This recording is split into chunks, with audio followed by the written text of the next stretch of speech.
On day 2 of our calendar, you'll see we have Play-Doh practice. We have many activities that we suggest you do on Play-Doh practice day. You can find them in your activity guide if you don't want to rewatch this video.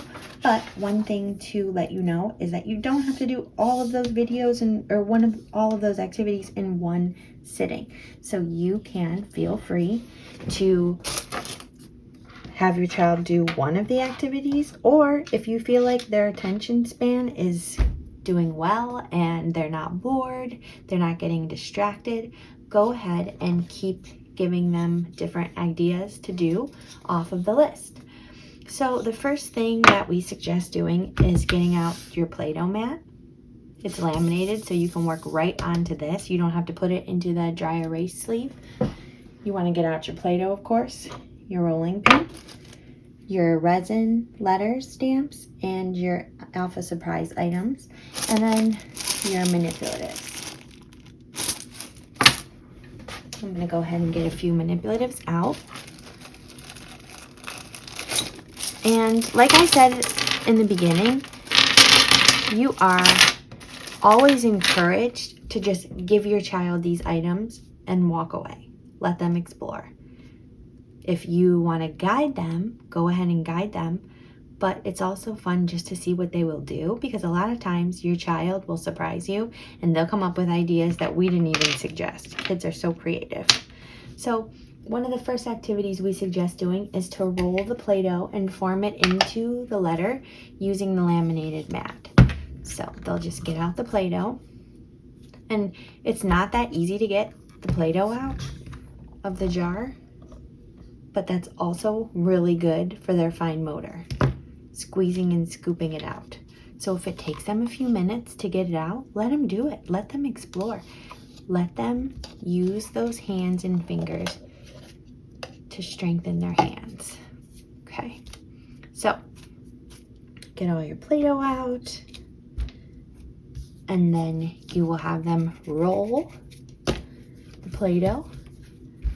I always tell my kids, roll it into a little snake.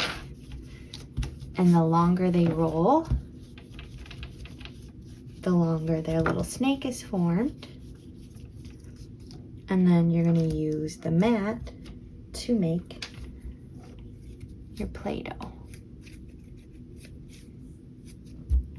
So, as I'm rolling,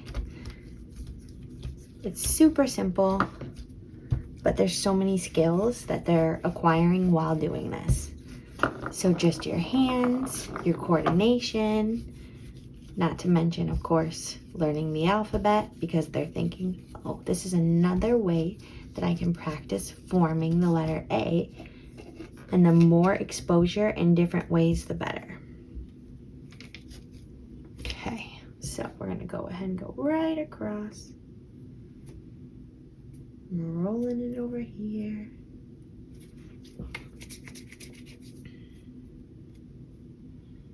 And it doesn't have to be perfect. It doesn't have to be fancy.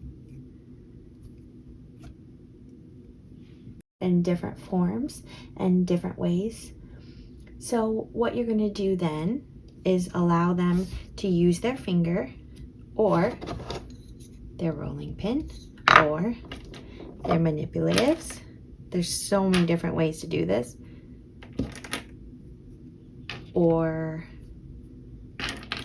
anything that they might like. Maybe your child loves cars. Take a car and have them press into the Play-Doh and stamp. Now, what the important thing about this is, not only are they seeing it, but we want them to practice the sound. So you're going to say, each time you put something down or press into it, I want you to say the sound that short A says, which is ah. So you're going to have them go ah, ah, ah, ah, ah, ah. You know that you get what I'm doing. I don't have to say ah over and over. So that's one thing you're going to do. Another thing you might do is roll the Play-Doh into balls. For some reason, we found kids love to smush things. So if you have them roll the Play-Doh out into little balls, any size, And then each time they say it, they're going to smush the little balls. I'm sorry, these are not all one size, but really, it's just more for them to practice saying the sound and looking at the letter.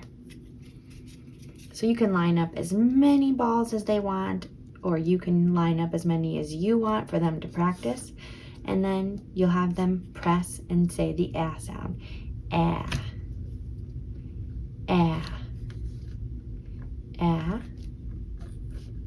ah. I showed you the manipulatives, and then something that my son always did when we were trying out all these activities is I would just give him the Play-Doh and explore, and no matter what, the first thing he always did was line the letter to make the letter, and then he would take all of his objects and press them into the letter.